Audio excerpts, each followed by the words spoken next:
অং সান সুচিকে যখন এই ইউনূসের মতো ক্ষমতায় বসানো হলো, তখন পুরো মায়ানমারের এই অঞ্চলের যে সমাজ ব্যবস্থায় যে এথনিক গ্রুপগুলো রয়েছে, বৌদ্ধ, খ্রিস্টান, মুসলিম, তারপরে বার্মিজ, চট্টগ্রামী এবং চাইনিজ, তার সঙ্গে সঙ্গে কুকিচিন, এদের মধ্যে যে জাতিগত বিভেদ, বিসংবাদ এবং হেট্রেড, ঘৃণা এমন আকার ধারণ করেছে, প্রতিটি পক্ষ অস্ত্র হাতে তুলে নিয়েছে। আর তার প্রেক্ষিতে বৌদ্ধরা সেখানে শক্তিশালী হয়ে তারা মুসলমানদেরকে বিতাড়িত করেছে এই মার্কিন যুক্তরাষ্ট্রের চক্রান্তের কারণে।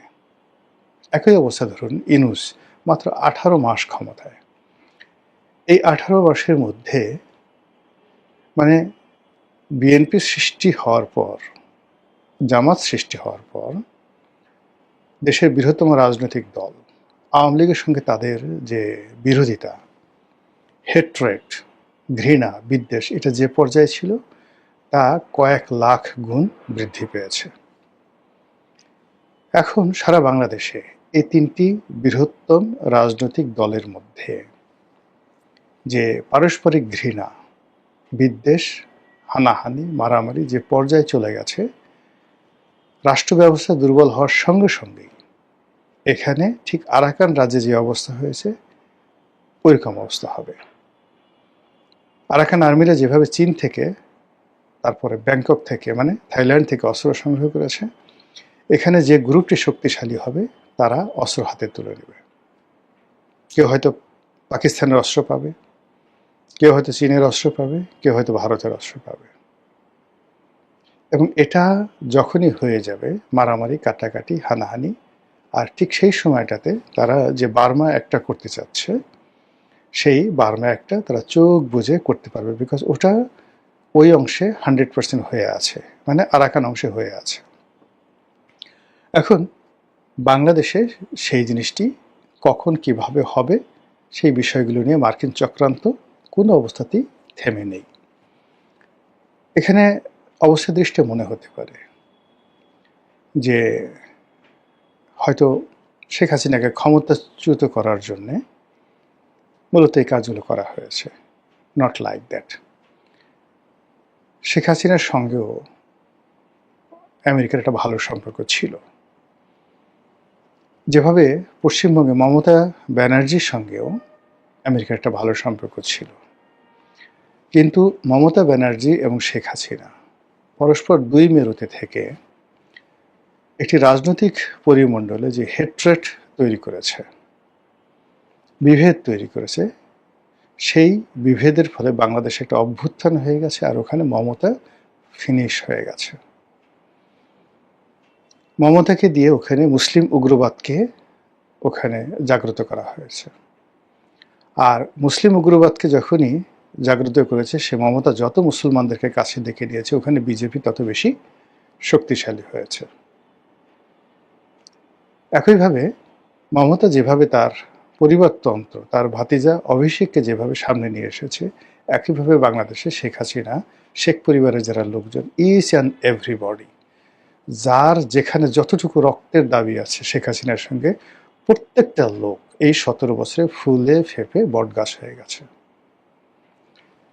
এবং ধপাস করে শেখ হাসিনা এবং মমতা একই সঙ্গে পড়ে গেছে।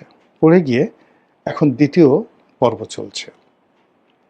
এটা শুধু রেজিম চেঞ্জ নয়, ওখানে উগ্র হিন্দুত্ববাদ চলে এসেছে এবং এথনিক ক্লিনজিং যেটিকে বলা হয়, এথনিক ক্লিনজিং যেটিকে বলা হয়, ওটি পশ্চিমবঙ্গ, আসাম এবং বিহারে, আর খুব দ্রুত শুরু হয়ে যাবে ত্রিপুরাতে।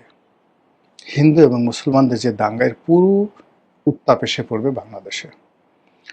আর তার ফলে এই যে বাংলাদেশে এখনো যে 1 কোটি হিন্দু আছে, এই 1 কোটি হিন্দুর জীবন সমপরিমাণ এখানে প্রায় বৌদ্ধ এবং খ্রিস্টান যারা আছে, সংখ্যালঘু আছে, তাদের উপরও জুলুম এবং অত্যাচার অনিবার্য হয়ে পড়বে। এর কারণ হলো সমাজ যখন বিশৃঙ্খল হয়ে পড়ে, তখন দুর্বল যারা থাকে, অসহায় যারা থাকে, তাদের উপরে জুলুম অত্যাচার হয়। এখানে হিন্দু, মুসলমান, বৌদ্ধ, খ্রিস্টান নয়। এখানে যদি অন্য যে কোনো গ্রুপ, বাহাই সম্প্রদায় হয়, এখানে কাদিয়ানি আছে, তারা হয়, ইসমাইলিয়া আছে, তারা হয়, শিয়া আছে। শিয়াদের মধ্যে আবার মানে ইসমাইলিয়া শিয়া আর একটা ইরানপন্থী শিয়া, মানে পাকিস্তানপন্থী শিয়া এবং ইরানপন্থী শিয়া, এই দুটো গ্রুপই কিন্তু আমাদের এখানে আছে। কাদিয়ানির অত্যন্ত শক্তিশালী। তো যখনই এরকম একটা পরিস্থিতির সৃষ্টি হবে, এই মুসলমানরা কাদিয়ানিদেরকে আক্রমণ করবে, আগা খান ফাউন্ডেশন আক্রমণ করবে, এরপরে আরো অনেক কিছু। তারপর আহলে সুন্নাত ওয়াল জামাতরা জামাত ইসলামীকে আক্রমণ করবে, জামাত ইসলামী মাজারগুলোকে আক্রমণ করবে, হেফাজত তাবলিগকে আক্রমণ করবে, তাবলিগের এক গ্রুপ আরেক গ্রুপকে আক্রমণ করবে। এভাবে হিন্দু, মুসলমান, বৌদ্ধ, খ্রিস্টান, পাহাড়ি, বাঙালি, এরকম যদি একটা অবস্থা তৈরি হয়, ঠিক যেভাবে গোপালের রাজত্ব, পাল বংশের গোপালের রাজত্বের আগে 100 বছর ধরে দেয়ার ওয়াজ এ ফাইটিং, যেটাকে বলা হয় মাতসার ন্যায়। বাংলাদেশে যে সময়টাতে মাতসার ন্যায় ছিল, অলমোস্ট ঠিক সেই সময়টিতে জাজিরাতুল আরবে আয়ামে জাহিলিয়াত ছিল। এখানের 100 বছর অন্ধকার যুগ, ওখানে 100 বছর অন্ধকার যুগ ছিল। তো এই যে একটা ঐতিহাসিক টানাপোড়েন, সেই টানাপোড়েন আবার আমরা সেই জায়গাতে পৌঁছে গেছি প্রায় 1500 বছর পরে। এখন এই যে একজন ইউনূসের কারণে বা তাকে দিয়ে মার্কিন যুক্তরাষ্ট্র এই পুরো জায়গাটাতে যে হেট্রেট, পারস্পরিক হেট্রেট, একজন আরেকজনের মনের মধ্যে যে প্রতিহিংসা, অবিশ্বাস, সন্দেহ, আতঙ্ক, ভয় তৈরি করে ফেলেছে, এর ফলে মানুষের কর্মশক্তি, স্বপ্ন দেখার ক্ষমতা সব কিছু নষ্ট হয়ে গেছে। আওয়ামী লীগ কবে ফিরে আসবে, বিএনপি সেই চিন্তা। আওয়ামী লীগ ফিরে এসে বিএনপিকে কীভাবে কী করবে, আওয়ামী লীগের সেই চিন্তা। জামাতকে কী করবে সেই চিন্তা, জামাত চিন্তায় করছে সেখানে সে কী করবে। এনসিপির যারা বিপ্লবী তারা বলল যে হায় আল্লাহ, এ কী হলো, আমরা তো কিছুই বুঝতে পারলাম না, আমাদেরকে তো শুধুমাত্র ব্যবহার করা হয়েছে।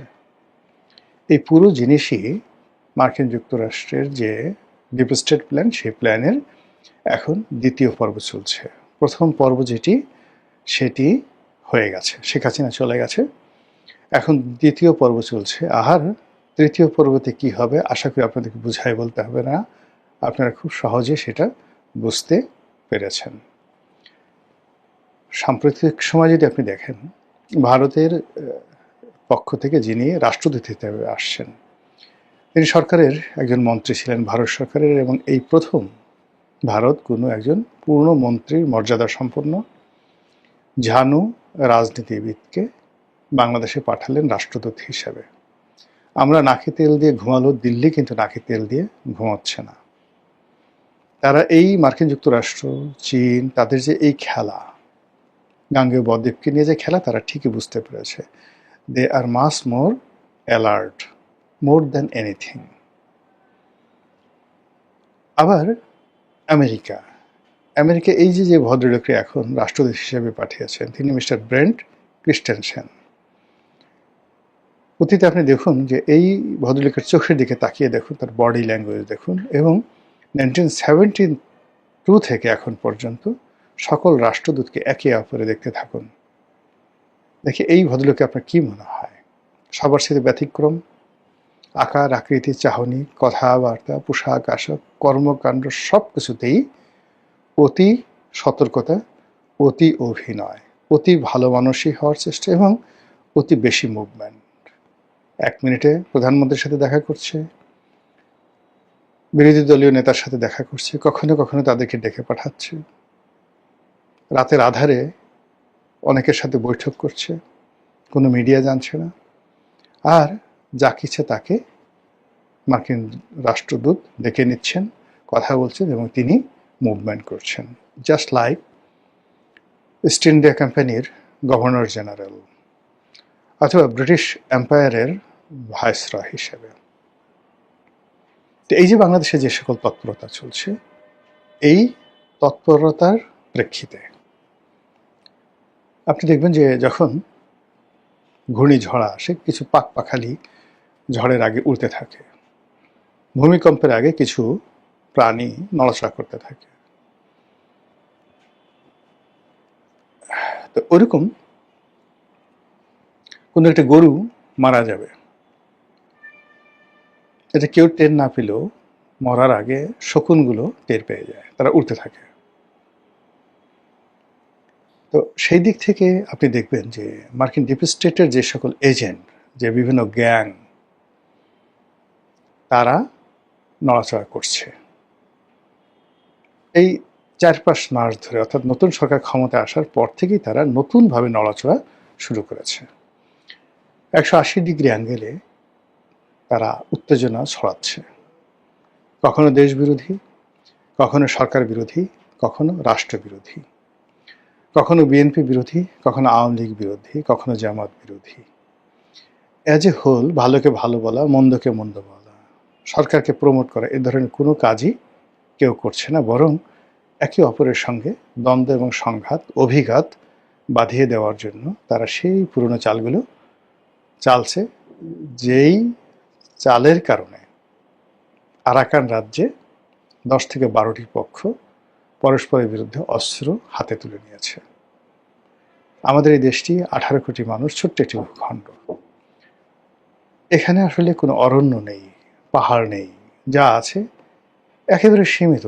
এগুলো মানে জঙ্গল সলিমপুরের মতো। আমাদের 18 কোটি মানুষ যদি মনে করে যে আমরা এখন সুন্দরবনে, সরকার অনুমতি দেয়, সুন্দরবনে তোমাদেরকে জমি দেওয়া হলো, ওই দিন 1 সপ্তাহের মধ্যে সুন্দরবন দখল হয়ে যাবে এবং সমস্ত সুন্দরবনে আপনি কোনো রয়্যাল বেঙ্গল টাইগার, হরিণ, গাছ গাছালি কিচ্ছু পাবেন না।